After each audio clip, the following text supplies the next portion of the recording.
Hi, I'm Sophie and I work in the Archive Sector Funding team at the National Archives. I'd like to introduce this video delivered by consultant Richard Sved, where he will talk to you about how you can meet the assessment criteria when applying to our funding streams at the National Archives.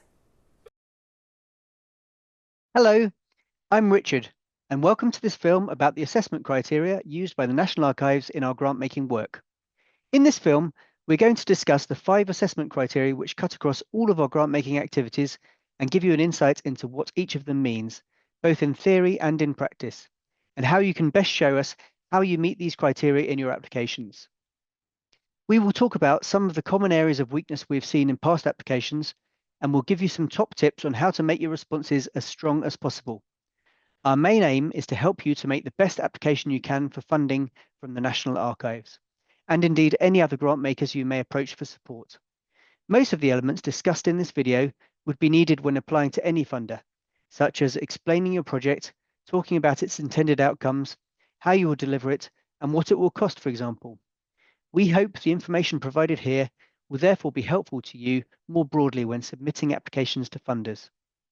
If you have any questions after watching this, please do have a look at our website or contact the Grants and Funding team. So, what are the assessment criteria? The National Archives has developed a set of 5 assessment criteria which we use to assess the portfolio of grants we offer. These are significance, need, impact, delivery and management, and knowledge sharing. Not all of the assessment criteria apply to all grants, and the website sets out clearly which ones are relevant to each funding opportunity. We only ask you for information on the application form for those assessment criteria which are relevant for that grant. For example, if we want to assess significance, we will ask you to tell us about significance. Each one of the assessment criteria is scored on a scale of 1 to 5 by our panels. Scoring a 1 means you've not clearly answered the question, whereas a 5 would mean you've answered the question clearly and comprehensively with a clear rationale for your response. It is really important that you make sure you answer the question in the place where it's asked. Don't hide good evidence in supporting documents or responses to other questions. And if you really must do, then at least signpost the assessor to it. In the rest of this video, we are going to go through each of the 5 assessment criteria in turn. So if one isn't relevant to you, please skip ahead to the ones which are. We promise not to be offended.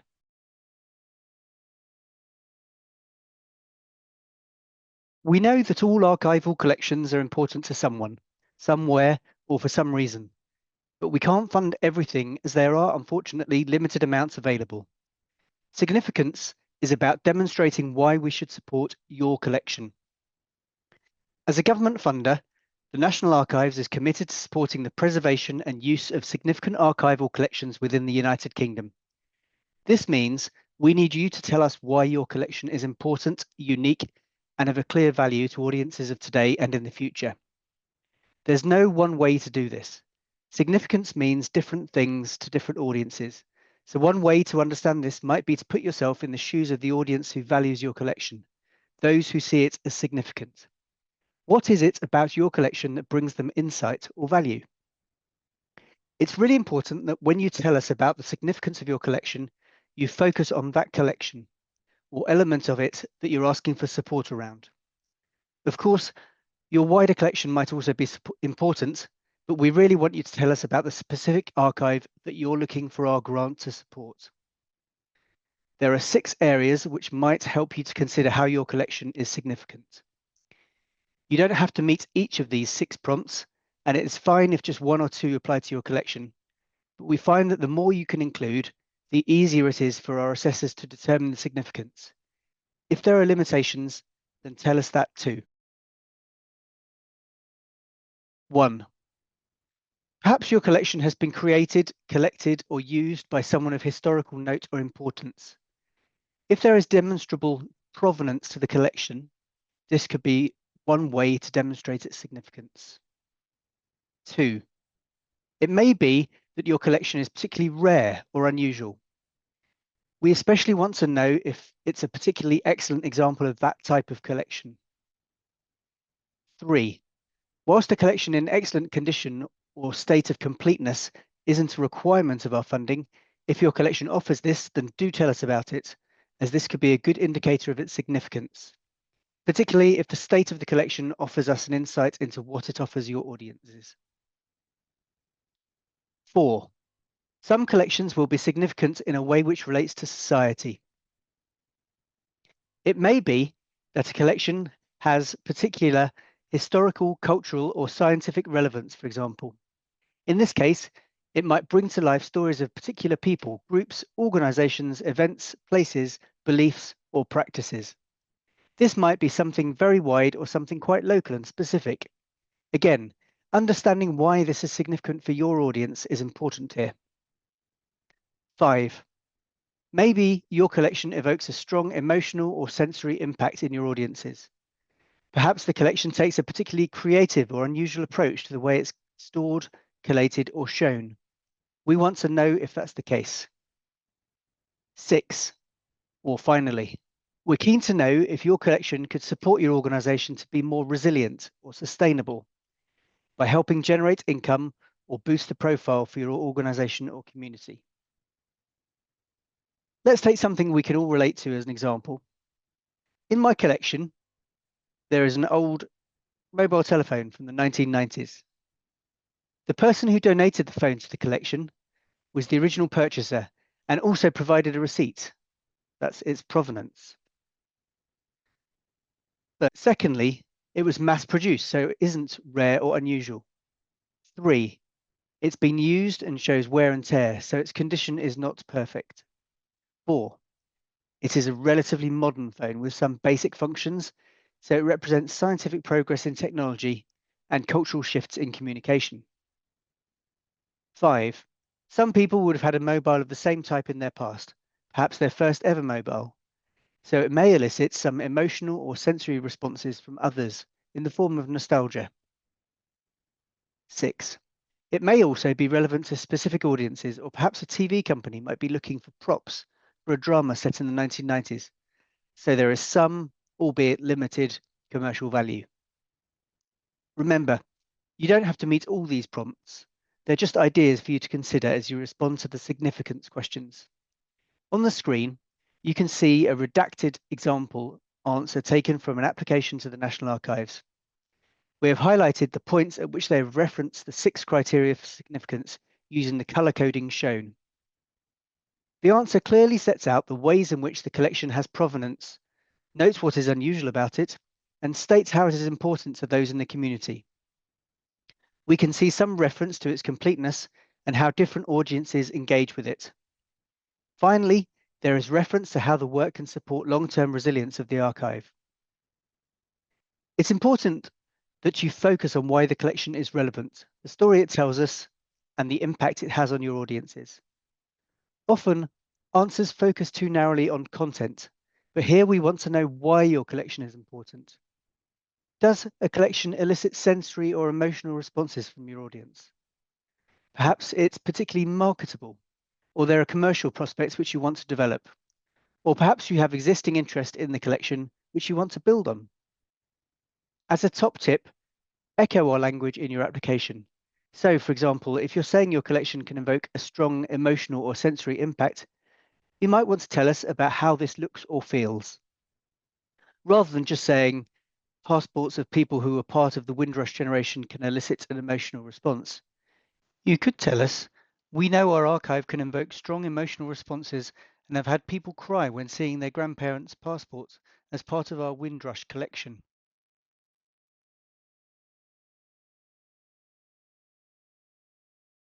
Need is the second of our assessment criteria. When we talk about need, we mean understanding why your project is needed and why now. You will have a reason to undertake the activities that our funding will support. And it's the rationale behind this that we want to understand. It might be helpful to think of this as a problem or challenge that you are seeking to solve or address. What is this? And importantly, how do you know that it is indeed a problem or an issue? There are lots of potential reasons for needing funding and applying to our grants programs, so this is your chance to explain why you are approaching us. It might be that there is a threat to a collection. be that in a physical sense or because the organization who holds it is at risk. Or it might be a less immediate threat, something that you want to address longer term, such as skills or a staffing need. Perhaps you need to upskill your team to support digitization, for example. What we want to see is that you are clear what the need is, and importantly, how you know it exists. What evidence have you got that there is this need, and where did you get it from? A letter of support or photographs can bring this to life for us and demonstrate this need really clearly. We also want to know why it's important to meet this need now. It might be immediate and obvious. We had a flood, but it might be more strategic and linked to external events or opportunities, such as funding or a specific driver that relates to your collection specifically.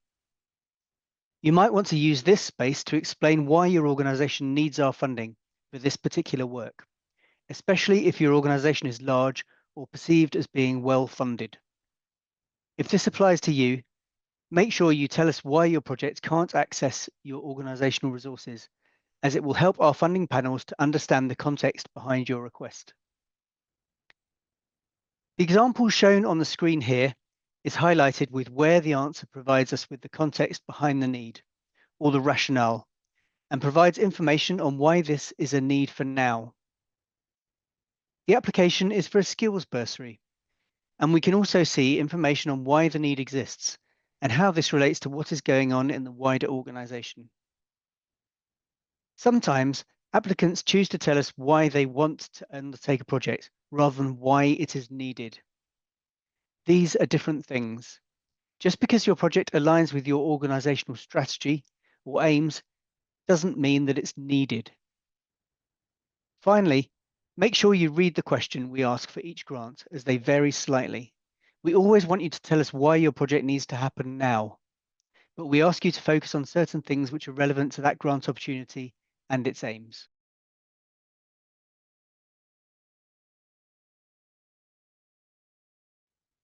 Impact is the third of our assessment criteria. So, what do we mean by impact? We define impact as the demonstrable contribution that a project makes. It might be helpful to think of impact as the things that change for your organization, for your archive, for your users or audiences, or for the wider sector or society. Changes might be at one of these levels or a number of them. They might also be physical, such as new resources or buildings, or about the way you work, or the way your organization or team behave, so cultural change.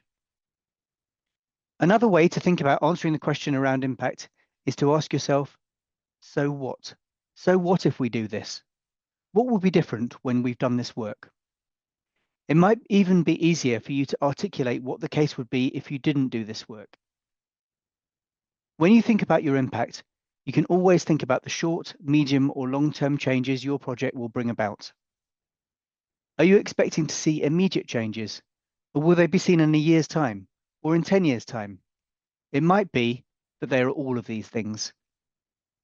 So, saving a collection which is at risk of flooding now might have the short-term impact of protecting the collection from damage or destruction, as well as a longer-term impact of saving that collection for future users and audiences to access. Thinking about the legacy of the work can be helpful for us to understand the impact our funding will have too. We will definitely look to see if the impact you're anticipating or expecting is in proportion to the amount of the grant available or requested.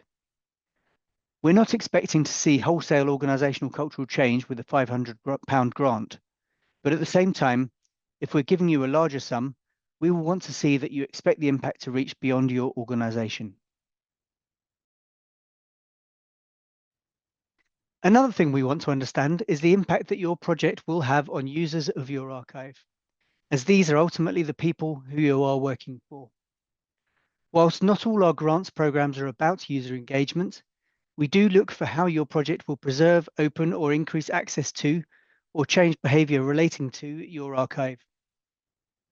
You might want to use the space here to tell us about how you will look to engage with your audiences outside of your institution. If you have relationships or partnerships in place with local groups or organizations, tell us about them. Impact can take many different forms, and every project will have a different response. but a strong answer will always clearly outline what outcomes or changes it is seeking to create and how it plans to engage with beneficiaries and audiences inside and outside of the archive service, which is applying. The example answer you can see here is taken from an application for a scoping grant, and we can see how the respondent has set out both the short or medium-term impact they anticipate as a result of the funding, as well as their ambitions for longer-term impact.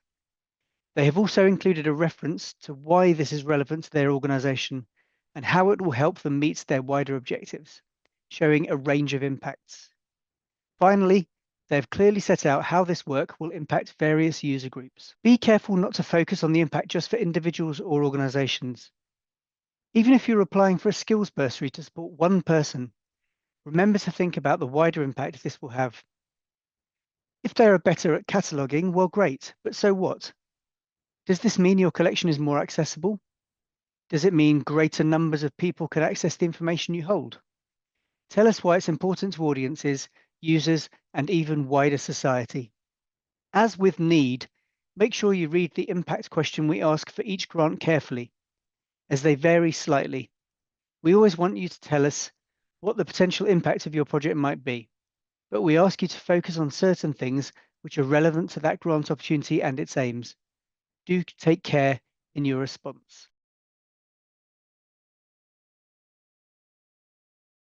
Delivery and management is the fourth of our assessment criteria. As part of our responsibilities as a grant maker, we need to be confident that the work and projects we fund are going to be delivered. So, when we talk about delivery and management, what we're really getting at is why we should be confident that you can do what you say you're going to do. This is your chance to tell us in as much detail as you can about what is going to happen, who will be involved, and why you or they are the right people to do this. We need to know that what you're proposing is realistic given your size, team, and organizational structure. We want you to convince us that you can really do this, both in line with what you say and on budget and on time.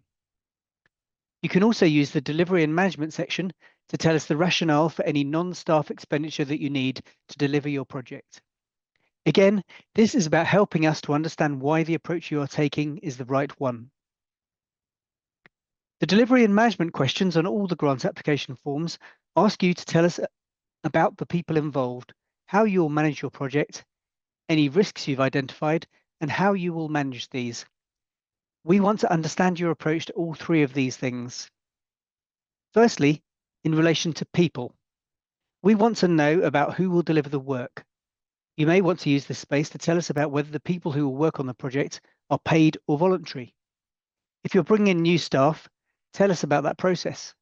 Or if existing staff are going to deliver this project, what does this mean for their roles? Is there anyone else involved we should know about? For example, an external consultant or professional archivist. It would be helpful to reassure us that you are paying in line with the Archives and Records Association's work on salaries, or your own pay structure and scales, as we understand sometimes organisations are not in a position to offer the recommended rates of pay. We also want to know who is going to manage and oversee the project and how you will keep track of this. Is it the same person or people managing the staff or volunteers as overseeing the project? Or is there more than one person involved? And if so, how will they communicate? Remember to think about how you will oversee all the areas of your project. And don't forget your volunteers. They will need management and support. So who will be doing this? Project management might also involve managing relationships between a number of organisations or institutions. If so, we would like to see you tell us about how these relationships are managed and governed, and the different roles that partners will take. Finally, it can be helpful for us to see that you have identified any risks, which might be to do with procuring resources or people to deliver the work, for example, and what you can do to mitigate or manage these risks. Some of our grant applications also ask you to populate a table with a small number, normally 3 to 5 milestones for your project. A milestone is a term we can use to describe a key moment or significant stage in a project's delivery. So this might be completion of a main task, an event taking place, or recruitment of a new staff member, for example. By setting out some milestones, we can see how the project will run and what it will look like. It isn't a necessity, but you might also like to attach a Gantt chart or an outline project plan or a risk register, particularly for larger projects. Make sure that your milestones match up to that. While they won't be scored, we do think that completing these anyway is a really great way to make sure the project you apply for is realistic and you have thought through all the realities of delivery. So if you do them, even for yourself, they may well help you to complete this section more easily. The example we've shown you here is from a partnership application for a grant towards engagement activity. The applicant has shown us clearly which organisations are taking on responsibility for different areas of the project, and also how the project will be managed overall by the partnership. Where individual roles have specific responsibilities, they have also noted this clearly. They also talk about the track record of the organisations involved, providing the reader with confidence in their ability to deliver and manage this work. Finally, they've included a clear paragraph with some key risks and information on how these will be mitigated. Don't feel the need to make your responses overly complicated. The National Archive forms are intended to be simple and help keep your responses from being overly complex. For example, our budgets only ask for staff and non-staff costs, and we ask for a limited number of milestones. Your aim here should be to make sure that we understand what you're asking for and justify why that's required. As an example, if you were asking for a salary for a staff member, it would be useful to note why that amount is being requested. This might be that you have used the Archives and Records Association's pay scales, or that it's a grade 6 role on your own archives pay scale. Ultimately, we want you to put in enough information to help us see that you've put thought and effort into your budget and milestones and considered how you'll make the project a success.